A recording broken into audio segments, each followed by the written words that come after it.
siang sobat semua, pecinta Anabu, ketemu lagi dengan Cindy di channel Cindy Beretta. Beberapa waktu ini memang aku lagi break dan hari ini kita udah mulai back on track dan ada beberapa video yang udah kita siapin. Oke, khusus hari ini ada salah satu sahabat kita itu nanya, "Kak, bahas dong mengenai hal ini, yaitu ringworms atau jamur pada kucing yang bisa nular ke manusia." Ini udah beredar di media beberapa waktu lalu, tapi saat ini kita pengen bahas lebih detail mengenai apa sih ringworms itu dan apakah ini satu-satunya penyakit yang pada hewan, khususnya kucing, yang bisa nular ke manusia.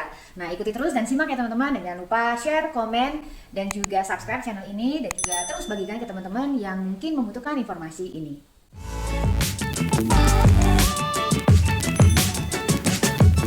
Ringworms teman-teman itu adalah sejenis infeksi jamur pada kulit, rambut, dan kuku ya.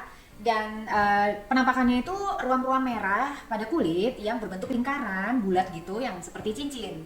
Tapi walaupun disebutnya ringworms, penampakannya itu kebanyakan seperti cincin, tapi nggak selalu berbentuk seperti lingkaran bulat cincin gitu ya teman-teman. Dan ini adalah infeksi yang disebabkan bukan oleh cacing, tapi oleh jamur dermatophytes. Pada kucing, Microsporum canis atau M. canis itu adalah salah satu jenis tipe dermatophytes yang paling sering menyebabkan ringworms pada kucing, dan juga ini bisa menular ya ke domesticated pet lainnya, misalnya kayak anjing dan bahkan manusia. Dan dua jenis lainnya yang seperti tertera di layar ini adalah Microsporum gypseum dan Trichophyton.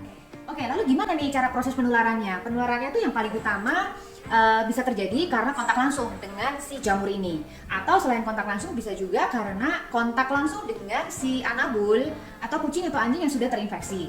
Kemudian yang ketiga bisa juga karena menyentuh permukaan atau benda-benda yang sudah terkontaminasi oleh si jamur tentunya. Dan yang terakhir itu yang paling utama adalah bisa juga terinfeksi ya, potensi untuk terinfeksi jika kalian berada di dalam ruangan yang terekspos oleh spora dari si jamur ini dalam jumlah yang banyak.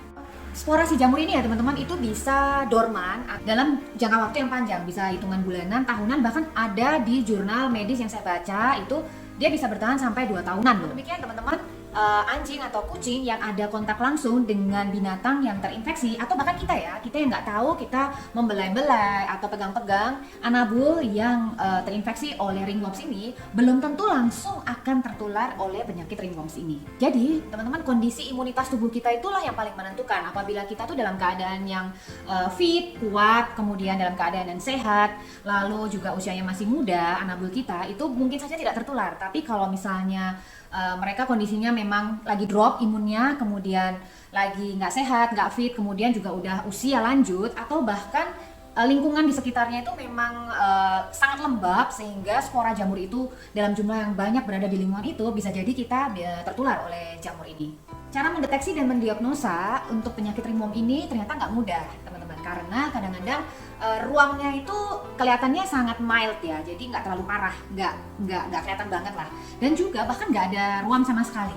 Contohnya misalnya pada kucing-kucing yang bulunya panjang atau pada anjing yang bulunya panjang, itu bisa jadi nggak kelihatan bahwa ada ruam-ruam di kulitnya, tapi sebenarnya dia udah kena ringworm dan dia potensi untuk nularin anabul yang lain. Di beberapa kucing itu kalau penampakannya jelas atau kelihatan tuh kelihatannya kayak gini nih teman-teman, ada kayak ruam-ruam merah, penebalan pada kulit, kemudian terus kelihatan ada kayak lingkaran gitu ya, atau bisa juga dia itu di bulu-bulunya itu kelihatan pipak atau rontok di bagian yang terkena jamur itu. Dan biasanya jamur ini tuh kelihatan juga di bagian dada, kemudian di kepala, kemudian di punggungnya gitu ya, di punggungnya si kucing, dan kaki atau di dekat kukunya gitu, jadi di area-area sekitar situ. Untuk mendiagnosa, salah satu yang bisa dilakukan adalah dengan menggunakan lampu woodlamp teman-teman, atau lampu ultraviolet. Jadi pada kasus-kasus tertentu, kalau kita taruh ya di bawah lampu ultraviolet, maka si yang terinfeksi oleh jamur itu tuh bisa glow in the dark kayak yang digambar berikut ini teman-teman. Tapi ingat, nggak semuanya akan glow in the dark, tergantung jenis fungus atau jamur yang menginfeksi pada saat itu. Jadi saya coba tampilkan, ini ada satu tabel dari Dr. Erika bahwa courtesy untuk Dr. Erika, bahwa di situ terlihat tabel kalau memang itu adalah jamur Microsporum canis, maka dia kalau di bawah lampu ultraviolet dia akan glow in the dark. Nah, cara kedua untuk mendeteksi selain pakai woodlamp adalah dengan menggunakan pembiakan dengan cara yaitu pembiakan jamur. Pembiakan jamur artinya bahwa kita harus kucing yang terinfeksi atau anabul yang terinfeksi, kita harus ambil sampel, kemudian sampelnya ini kita biarkan di cawan tikus di laboratorium, lalu kita tunggu tuh sampai jamur ini berkembang biak, bisa ada yang harian bahkan mingguan ya.